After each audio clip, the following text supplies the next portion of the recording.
Hello dear students, मैं किरण आपकी geography की टीचर आज आपको क्लास 7th ज्योग्राफी का चैप्टर 1 है उसका नेक्स्ट टॉपिक करवाऊंगी। तो बच्चों, अब तक हम लोग चैप्टर 1 जो इन्वायरमेंट है ना आपका, उसमें क्या क्या कर चुके हैं। तो हम लोग इन्वायरमेंट का बच्चों मीनिंग देख चुके हैं, ठीक है, कि इन्वायरमेंट क्या होता है। फिर हम लोगों ने देखा कि इन्वायरमेंट के जो कंपोनेंट है ना वो क्या क्या हैं, ठीक है। फिर हम लोगों ने देखा कि जो इन्वायरमेंट है ना वो नेचुरल इन्वायरमेंट से, नेचुरल चीज़ों से भी बनता है, ठीक है। तो उसमें हम लोगों ने क्या देखा, एक नेक्स्ट टॉपिक देखा आपका नेचुरल इन्वायरमेंट, ठीक है बच्चों। इन्वायरमेंट हम लोगों ने देखा। इस टॉपिक के अंदर हमने क्या देखा, हमने मेजर डोमेन्स ऑफ अर्थ देख ली, ठीक है। हमने इसी लेसन के अंदर बायोस्फीयर के बारे में जान लिया बच्चों, ठीक है। बायोस्फीयर क्या होता है ये भी हमने इस चैप्टर के अंदर जान लिया। और अगर आपको ये टॉपिक्स देखने हैं तो आप लोग प्रीवियस वीडियो को देखो, तभी ये चैप्टर आपको अच्छी तरीके से समझ में आएगा। और फिर भी बच्चों कोई आपको दिक्कत रहती है ना, तो आपकी किरण मैम है आपके लिए, आप कमेंट कीजिए, मैं ज़रूर कोशिश करूँगी रिप्लाई करने का, ठीक है। तो बच्चों, आज का जो हमारा टॉपिक है वो है इकोसिस्टम, ठीक।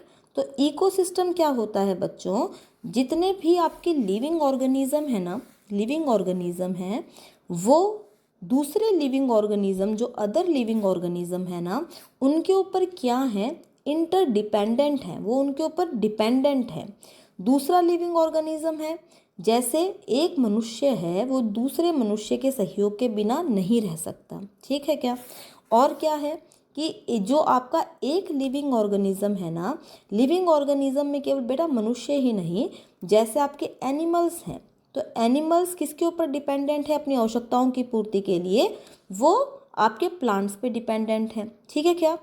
क्योंकि प्लांट से उनको क्या मिलता है, भोजन मिलता है, ठीक है क्या।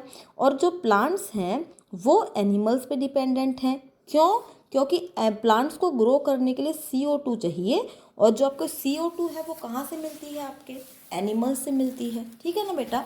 तो कहने का क्या मतलब है कि जब आपके जो लिविंग ऑर्गेनिज्म हैं वो एक दूसरे के संपर्क में आते हैं ना, ठीक है, और एक दूसरे पे क्या है, वो संपर्क में भी आते हैं और उन एक दूसरे पे इंटरडिपेंडेंट हैं।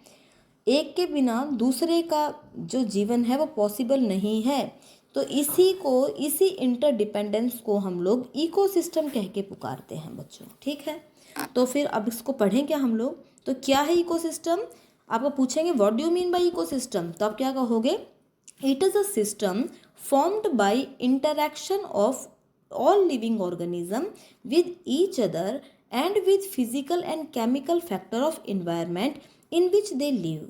जो लिविंग ऑर्गेनिज्म है जहाँ पर रहते हैं ना वो, तो वहाँ पर वो अपने जो आपका इन्वायरमेंट है उसके फिजिकल फैक्टर्स और आपके उसके इन्वायरमेंट के केमिकल फैक्टर्स, और जो आपके दूसरे लिविंग ऑर्गेनिज्म हैं उनके साथ में अंतःक्रिया करते हैं, उनके संपर्क में आते हैं, ठीक है। और उनके संपर्क में आने के बाद वे जो आपकी जो मटेरियल्स हैं वो क्या करते हैं, उनसे एनर्जी को ट्रांसफ़र करते हैं, तो हम लोग उसको इकोसिस्टम कह के पुकारते हैं, ठीक है बच्चों। तो इसको और अच्छी तरीके से समझने के लिए क्या है, हम अपने चैप्टर पे आते हैं, यहाँ पे आप अच्छी तरीके से और समझ जाओगे क्या, कि all plants, animals and human being depend on their immediate surrounding.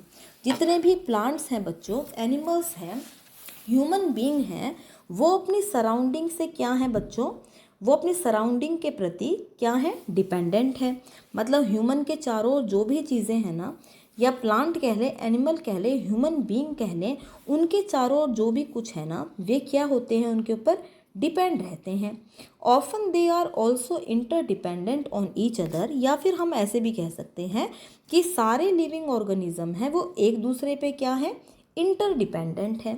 This relation between the living organism as well as the relation between the organism and their surrounding form an ecosystem. तो क्या है, ये interdependency ही क्या बनाती है, एक ecosystem बनाती है। There could be an ecosystem of large rain forest. अब आपका इकोसिस्टम कहाँ कहाँ मिलता है, तो कह रहा है कि जो आपका रेन फॉरेस्ट है ना, वहाँ का इकोसिस्टम आपको अलग मिलेगा। Grassland, desert, mountain, lake, river, ocean and even small pond, हर जगह हमें आपका इकोसिस्टम देखने को मिलता है। Do you think the park in which Ravi and his friend played formed an ecosystem? क्या भाई जो रवि खेल रहा है पार्क में, क्या वहाँ पर भी इकोसिस्टम है? बिल्कुल बच्चों, जैसे आपके फ्लावर्स हैं वहाँ पर, ठीक है क्या, तो फ्लावर्स को ग्रो करने के लिए किसकी ज़रूरत है? जो आपके जो इंसेक्ट हैं वो क्या करते हैं भाई, जो भी कुछ भी पार्क में है ना बच्चों, ठीक है, चींटी से लेकर आपकी छोटी आंट से लेकर आपका जो आपका भंवरा है, बड़ा भंवरा है, चिड़िया है, ये सब क्या है बच्चों, ये सब के सब एक दूसरे पे क्या है, आश्रित हैं, और वो अपना वहाँ पर अपना एक इकोसिस्टम बनाते हैं। ठीक है बच्चों, आई होप समझ में आ गया होगा आपको। अगर कोई प्रॉब्लम है ना तो मुझसे पूछना। अब बेटा हम अपना जो लास्ट टॉपिक है इस चैप्टर का, कौन सा, ह्यूमन एनवायरनमेंट, उसको भी डिस्कस कर लेते हैं इसी वीडियो के अंदर। तो आप लोग बेटा इससे ही समझ गए होंगे हेडिंग से, ह्यूमन एनवायरनमेंट मतलब अब हम किसके बारे में पढ़ेंगे, ह्यूमन बींग्स के बारे में पढ़ेंगे। जो हमने कंपोनेंट्स पढ़े थे ना बेटा अपने, कि कौन कौन से कंपोनेंट है एनवायरनमेंट के, ठीक है, उसमें एक ह्यूमन एनवायरनमेंट भी था। और हमने क्या देखा था, जो इंडिविजुअल है, उसकी फैमिली है, ठीक है क्या, ये सारे मिलकर जो आपका रिलीजन है, ठीक है, आपका जो लैंग्वेज है, ये सब मिलकर क्या करते हैं, एक ह्यूमन इन्वायरमेंट बनाते हैं। ठीक है, और अच्छी तरीके से हम लोग क्या समझेंगे, इस एग्जाम्पल के थ्रू समझते हैं। Human beings interact with the environment.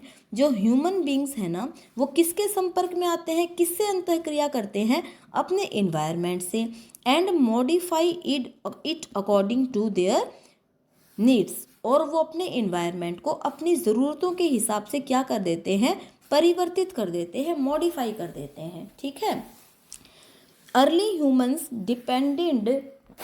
Adapted themselves to the natural surrounding. अब ऐसा नहीं है कि ह्यूमन बींग्स ने अभी ही अपने आप को इन्वायरमेंट के अनुसार ढाला है। जो अर्ली ह्यूमन था ना बच्चों, उसने भी अपने आप को, जो उसकी नेचुरल सराउंडिंग थी ना, उसके हिसाब से ढाल रखा था। ठीक है, जैसे आपका माउंटेन्स है, ठीक है, तो माउंटेन में जो रहने वाले लोग हैं उनका अपना लिविंग स्टाइल होता है ना बच्चों, वे अपने आप को उसी हिसाब से ढाल लेते हैं ना। ठीक है, तो क्या कह रहा है कि हर ह्यूमन बीइंग है ना, वो अपने आप को कैसे ढालता है, अपनी सराउंडिंग के अनुसार ढाल लेता है। जैसे अगर आपके माउंटेन रीजन वाले लोग हैं ना, तो उनको अपने माउंटेन्स में रहने की आदत होती है, उनका शरीर है उसके अनुकूल ढल जाता है। जब वो अपने नॉर्थ इंडिया की तरफ आएंगे, नीचे की तरफ आएंगे ना, तो इतनी गर्मी होती है ना यहाँ पे दिल्ली वगैरह के आसपास में, तो उनको प्रॉब्लम होती है। ठीक है क्या, तो क्या कहना चाहता है कि जो हर ह्यूमन बीइंग है ना, वो अपने आप को अपनी परिस्थितियों के अनुसार, अपनी सराउंडिंग के अनुसार क्या कर लेता है बच्चों, अपने आप को ढाल लेता है, उसके अनुसार अपने आप को मॉडिफाई कर लेता है। बिल्कुल सही। They led a simple life and fulfilled their requirement from the nature around them. अब अर्ली ह्यूमन बीइंग के बारे में बता रहा है आपको कि जो अर्ली ह्यूमन बीइंग था ना, वो अपनी ज़रूरतों की, रिक्वायरमेंट्स का फुलफिलमेंट जो उसका नेचर था, जो उसके चारों ओर, उससे ही पूर्ति कर लिया करता। मतलब वो जैसे फॉरेस्ट में रह रहा है, तो वहीं से अपने खाने की, पीने की और जितने भी उसकी आवश्यकताएं थी ना, रहना, वहीं पे उसने घर बना रखा था अपना, तो अपनी आवश्यकताओं की पूर्ति वहाँ पर वो कर लिया करता। With time needs grew and became more varied. लेकिन जैसे जैसे टाइम बीतता गया ना, तो मनुष्य है वो और ज़्यादा क्या हो गया, आपका ग्रू हुआ वो। ठीक है, और उसके जीवन में विविधताएं आई। मतलब पहले क्या है, वो नेचर से ही संबंधित था, लेकिन जैसे जैसे टाइम बीतता गया तो उसको भी वेरिएशन देखने को, विभिन्नताएं देखने को मिली। Human learn new ways to use and change environment.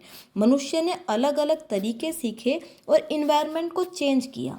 ठीक है बच्चों, अब इन्वायरमेंट को चेंज कैसे किया, जैसे मनुष्य ने धीरे धीरे क्या सीखा होगा, वो उसने कहीं पर रहना सीखा होगा। ठीक है, तो उसने क्या किया, पेड़ों को काटना शुरू किया और अपने लिए घर बनाना स्टार्ट किया। ठीक है, तो अपने आप को जैसे जैसे टाइम बीता तो उसने क्या किया, अपने आप को उसने नई नई खोजें करना स्टार्ट किया और जो उसका इन्वायरमेंट है उसको प्रभावित करना भी स्टार्ट कर दिया।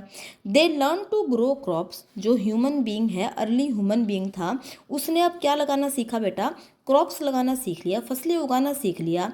डोमेस्टिकेट